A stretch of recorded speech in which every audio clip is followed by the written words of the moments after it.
Hello, everyone. Today I'm joined by Anthony, a very talented member of our community who recently launched a book he will tell us more about. Anthony, what inspired you to write the book? I've been a filmmaker for many, many years, and approximately 6 years ago, I started a film festival here in Berlin called the Berlin Sci-Fi Film Fest, which has been fairly successful until obviously the pandemic hit and sponsorship starts going and people start, finding it very difficult to maintain any kind of enthusiasm. So it kind of went on hiatus, and it's going to be rebuilt starting from next year. And I also was running a second film festival, which was Haunted House Fear Fest, which was in Britain, and now that's transferred to America. There's been a lot of personal issues over the last 6 years, which have made life quite difficult. So it's been a case of like trying to create a clean slate and start again. The book is because as a filmmaker and then as a film festival curator, you realize firstly the mistakes you make as a filmmaker in terms of how you market your product, even within the film festival portals, how you put your information in there.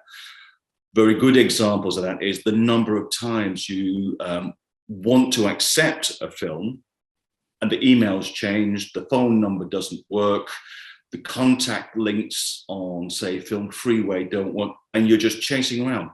Now, because we're filmmakers, would do that chasing around. Most people will just press delete, no. And so it's very important that in the process of being a filmmaker, you apply yourself as professionally to the idea of marketing your book or your film, as you do making the film. And we've seen many people really, including myself over the years, lose a lot of money to festivals they should never have entered. Research is one of the biggest problems. And so I just thought, we have these things about how do you research, where do you research, what should you do, how much should you spend, what to look out for, why you should submit to this festival and not that festival. And I just thought it was an opportunity that I just wanted to put out there. It's not about making a great deal of money or really caring. I've always been about helping filmmakers because I am one and because I'm the older end of things rather than like people like your age. And it's, it can be very disheartening. You put all this effort into making this film and then nothing. And, there are many reasons. There are technical issues why it might not get accepted. There are application reasons, genre reasons. There are so many things that come into consideration. And certainly because of the pandemic, we saw a spike in new festivals created. Specifically, I will name the countries, but not the festivals, because that's too long a list. But India has created more and more festivals, and the same in Italy. And there's people in Italy that have something like 20 festivals on Film Freeway, all charging quite a lot of money, all online, no awards, only giving a laurel, and just making money off filmmakers that are quite desperate to just be seen, but their film is not seen. And this is the most important thing. So that's how the book started out. It actually was written before the pandemic, and this, what you're seeing now is a rewrite of that because I've added the scamming side effects of film festivals. I mean, I've managed to get Film Freeway to pull down 3 so far, but there are so many that, should be stopped or should be not allowed. But it's the filmmaker's responsibility to research the film festival, research the important factors of the festival. Does it give awards? Does it give prize money? Is it in a cinema and has an audience? Does it have meetups for filmmakers? There are so many things to consider before you even start putting into it. Jury, there's a good one. Does it have a jury? They all say they have a jury. You go on and find a jury with many of these festivals, they've got nobody. And nobody is actually looking at their film. Now that's just awful, disheartening, and it's cheating, scamming. And this is something I'm very antagonistic against. So the book is there for the sake of a few dollars, may save you like, it would have certainly have saved me 20 years ago, thousands of dollars. It's a very useful book. Work smarter, not harder. Yes, absolutely. And a little more time in consideration, doing the right research makes a lot of difference. People just go on and go like, I want to submit some film festivals. Oh, that one. Oh, that one. Oh, that one. Oh, I just spent $1,000. How many rejections did he get? Oh, all of them. Oh, apart from the 2 that were scam festivals, and they sent me a law. Not good. Not good at all. It's very difficult for somebody who has very little experience in the industry to know the difference between a well-known film festival and what you call a scam film festival. And because right now the pandemic opened the door of opportunities for online events, many people unfortunately took advantage of this in a negative way. Absolutely, completely correct. And this is why the first word that you have to say to a filmmaker now, especially a new one, a young one, somebody starting out, is do your research. Don't expect somebody to just give you a free handout. It's not going to happen. What you need to do is stop yourself from being a free handout to somebody else. That's so important. And as you say, that you don't know, so you think you just go and try something out. But what you've done is you've spent all this time, effort on making a short film, regardless of the budget. I've just made a short myself, just for fun. And there are tiers, if you want to go to Rain Dance and the big boys, you pay the big bucks. But there are genre festivals, and there are good quality festivals curated by people that really care. Good festivals like in Erlangen in South Germany. It's a 26 or a 28-year-old festival run by 4 guys that just love horror. It doesn't cost you anything to get in the festival if you get in. And they give awards. Now that is a true festival. And when you go there, they are so accommodating. The venue is good because now they're supported by the community, the town itself. These are proper festivals. Anything you see online, if it's just online, it's not a true festival. Aside from the film festivals, what projects are you working on at the moment? So I was doing some research on the BBC in the UK about complaints. I find this fascinating. When you watch television and then you can be bothered to write in and complain about a program you've watched, I always think, why didn't you just switch it off? But, a lot of people do complain, and the complaints are always the same. The film is too dark. The series is too dark. The music's too loud. The explosions are too loud. The actors whisper and mumble, and I don't understand. So I have to have the subtitles on because I don't understand what they're saying. And I thought, this makes a great little fun film. So it's basically 2 guys in a room, and they're filming this, what's called the realistic project. And so we have the set, which is dark with loud music.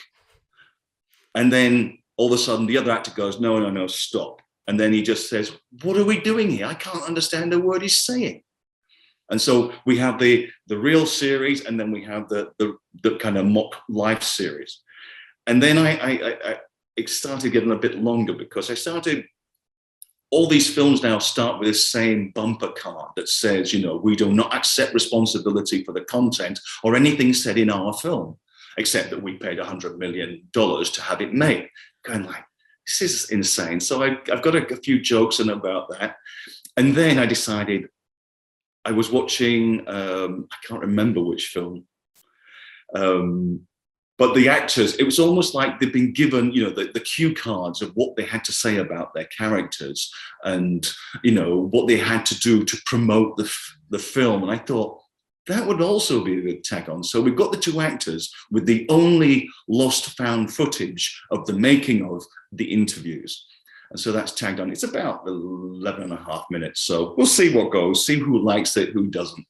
It should be fun. You know, at the end of the day, whatever you do with your film, whether you want to make a political statement, whether you want to see if you can shock anybody, you just got to do it for yourself. If you're making it to try and make a successful short film, you're making a big mistake. What you're doing is you're going like, if I entertain me, maybe, just maybe, I might entertain somebody else. And that's kind of exciting.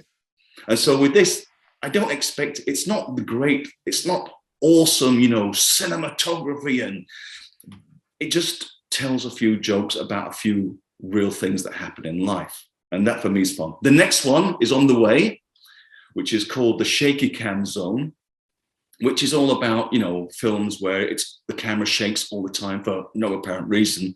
And you sit there just feeling sick while you watch it.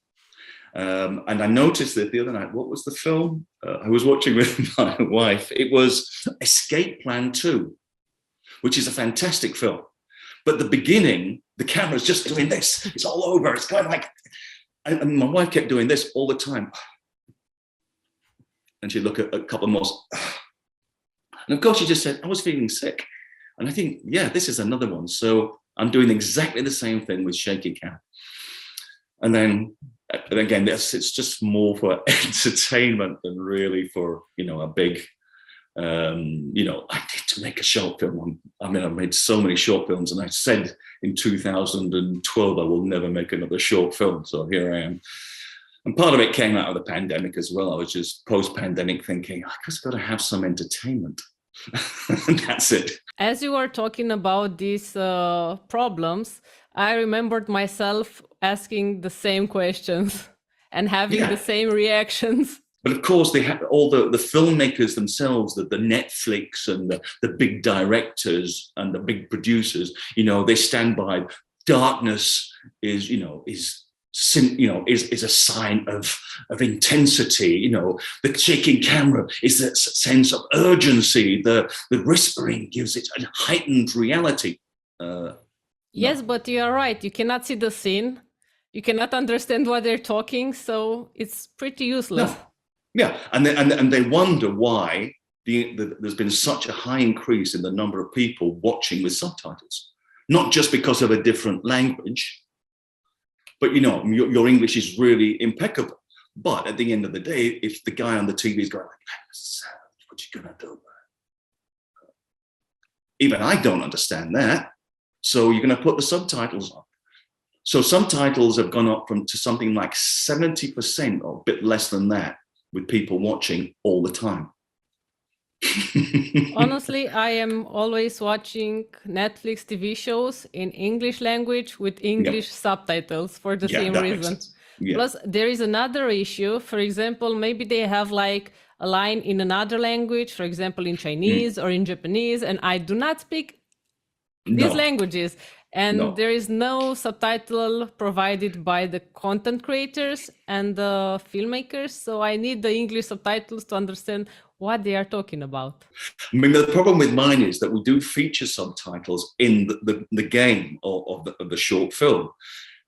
So I was thinking, well, I can't put subtitles on top of the subtitles. And if I have the subtitles all the way through, it kind of spoils the effect of what I do with the subtitles. Because I use subtitling and dubbing, because of course in Germany here the dubbing guys are so amazing, and they're really like almost smack on the speech pattern.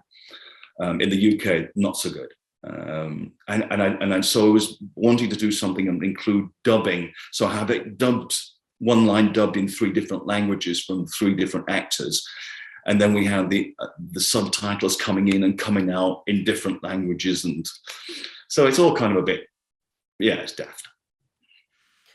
What advice would you provide to those who are just starting, to those students who just want to create their first short film and they hope to enter it to a film festival and maybe get a bit of exposure? Well, the first thing is make sure that whatever you want to write fits who you are, what you are, and where you are. It's better to create something in the current than trying to do something too futuristic. Then you've got to create, props and stuff, or go into the past. That's the first thing. The second thing is no good script, no point starting. So have a great script, keep your numbers of actors down, keep your locations down. This all saves money and time. Money and time don't work.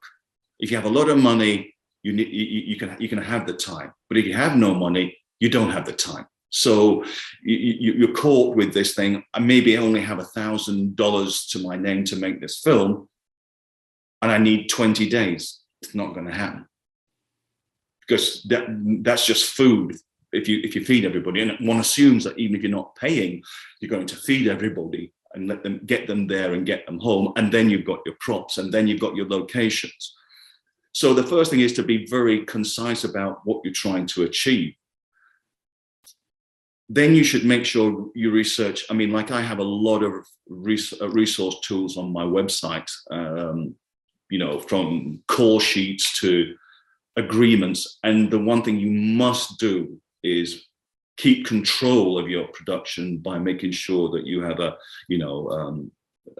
disclaimer, a casting form, and for the crew too. Once you've made it, make sure you research and research and research the kind of festival that fits your film, the quality of the film, their experience, who's involved in it. Once you find the names, just Google the names, Google everything about it before you submit and start wasting money. That is important. It's the money and the time factor. You need to spend a lot more time because you've got a lot less money. Anthony, thank you very much for your helpful insights. I'm very confident it will help many of our members. I do hope so.